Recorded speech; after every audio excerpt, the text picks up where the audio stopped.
Bonjour les amis, j'espère que vous allez bien. Bienvenue dans la deuxième partie de notre leçon la division posée. Dans la vidéo précédente, on a vu comment poser et calculer une division à deux chiffres aux dividendes et on a découvert de nouveaux termes comme le dividende, le diviseur, le quotient, le reste. On a expliqué c'est quoi une division qui tombe juste et je vous ai donné la formule magique qui vous permet de vérifier l'exactitude de votre opération. Pendant cette vidéo les enfants, je vais vous expliquer comment poser une division à un chiffre au diviseur et trois chiffres au dividende. Vous êtes prêts? Allons-y. On commence par poser et calculer l'opération suivante. 236 divisé par 2. Alors, comme je vous ai montré les enfants dans la vidéo précédente, 236 représente le dividende. Le 2 représente le diviseur. Et le résultat qu'on mettra ici représente le quotient. On commence. On commence bien sûr par le chiffre qui se trouve tout à fait à gauche. Et on se dit, 2 divisé par 2 égale combien? C'est-à-dire, quel est le chiffre que je dois multiplier par 2 et qui me donne 2? C'est bien sûr 1. 1 multiplié par 2 égale 2. Alors, on soustrait 2 moins 2 égale 0. Juste après, on abaisse le 3, c'est-à-dire le chiffre qui est juste à côté du 2. Et on se dit, 3 divisé par 2 égale combien? C'est-à-dire, quel est le chiffre que je dois multiplier par 2 et qui me donne soit 3, soit à peu près 3. Ou bien, autrement dit, dans 3, il y a combien de fois 2? Une fois. Et je multiplie 1 fois 2 égale 2. Je soustrais juste après. 3 moins 2 égale 1. J'abaisse encore le chiffre qui est juste à côté du 3, qui est le 6. C'est le seul chiffre qui me reste. Du coup, j'aurai 16 divisé par 2. Attention, on ne fait pas 6 divisé par 2, mais 16, on prend tout le nombre. 16 divisé par 2 égale combien? C'est-à-dire, quel est le chiffre que je dois multiplier par 2 et qui me donnera 16 ou bien à peu près 16?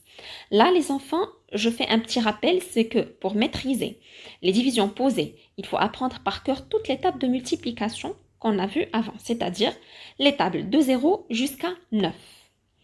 Alors, le chiffre bien sûr qu'on multiplie par 2 et qui nous donne 16, c'est 8. Et je fais 8 fois 2 égale 16, alors 16 moins 16 égale 0. Vous voyez les enfants, une fois vous connaissez la logique de la division posée, vous pouvez résoudre des divisions jusqu'à 4, 5, 6 ou même plus. C'est-à-dire 5, 6, 7 chiffres au dividende. Alors là, on a une opération qui tombe juste. C'est-à-dire une division qui tombe juste parce que le reste, c'est égal à 0. Alors, la division suivante, c'est 457 divisé par 3. 4 divisé par 3 égale combien? C'est-à-dire, quel est le chiffre que je dois multiplier par 3 et qui me donne soit 4, soit à peu près 4. C'est 1. Alors, 1 fois 3 égale 3. 4 moins 3 égale 1. J'abaisse le 5 et rebelote. 15 divisé par 3. C'est-à-dire, quel est le chiffre que je dois multiplier par 3 et qui me donne soit 15, soit à peu près 15. Là, vous devez connaître par cœur la table de 3, bien sûr. Parce que 5 fois 3 égale 15. Et du coup, je soustrais 15 moins 15 égale 0. J'abaisse encore le chiffre qui me reste, qui est le 7. Et je le mets à côté du 0. Et je me dis, 7 divisé par 3 égale combien? Égale 2, bien sûr, parce que 2 fois 3 égale 6, c'est-à-dire 6, c'est un chiffre qui est à peu près 7, qui est égal à peu près 7. Si à votre avis, les enfants, je mets 3 au lieu du 2, j'aurai 9, attention. Si je mets 3 au lieu du 2 et je mets 3 fois 3 égale 9, je vais dépasser le 7. Et comme je vous ai expliqué dans la vidéo précédente, on ne doit pas dépasser le dividende. D'accord? Alors, 2 fois 3 égale 6. Donc là, je ne dépasse pas le dividende, je soustrais et je fais 7 moins 6 égale 1. Alors là, notre opération ne tombe pas juste, mais on a un reste qui est égal à 1. Troisième opération, 785 divisé par 5. Alors là, je vais mettre 7 divisé par 5 égale combien? C'est-à-dire, dans 7, il y a combien de fois 5? Il y a une fois, bien sûr. Je multiplie 1 fois 5 égale 5, je soustrais après 7 moins 5 égale 2. J'abaisse le 8 et je dis 28 divisé par 5. Là, vous devez connaître par cœur la table de 5. Donc, c'est 5 parce que 5 fois 5 égale 25. Et 25, c'est un nombre qui s'approche du 28. Et je soustrais bien sûr 8 moins 5 égale 3 et 2 moins 2 égale 0. Donc, 28 moins 25 égale 3. À votre avis, qu'est-ce que je fais pour le moment?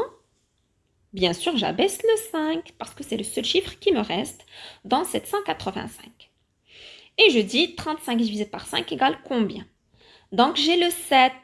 Dans 35, il y a 7 fois 5. D'accord? Parce que 7 fois 5 égale 35. Et je soustrais 35 moins 35 égale 0. Est-ce que j'ai un autre chiffre que je n'ai pas abaissé? Non. Alors c'est bon, j'ai terminé mon opération. Et là, j'ai une division qui tombe juste. Alors, juste un petit rappel les enfants. J'aimerais bien vous rappeler la formule qui vous permet de vérifier l'exactitude de votre opération. C'est-à-dire, est-ce que votre opération est juste ou fausse? Alors, c'est le quotient fois le diviseur plus le reste. Et dans la dernière opération, nous avons 157 comme quotient fois le diviseur qui est égal à 5 plus le reste qui est égal à 0. Alors, si vous posez votre multiplication, 157 fois 5, vous aurez bien sûr 785 plus 0 égale 785. Donc, du coup, 785, c'est notre diviseur. Voilà, donc notre opération est juste. Alors, maintenant les enfants, c'est à vous de poser et calculer ces trois opérations sur vos ardoises ou bien sur un cahier de brouillon. Vous pouvez mettre la vidéo en pause pour vérifier juste après, au moment de la correction. Alors, voilà la correction, première opération, deuxième opération et la troisième opération. Voilà les enfants, j'espère que vous avez très bien compris comment poser une division, comment résoudre.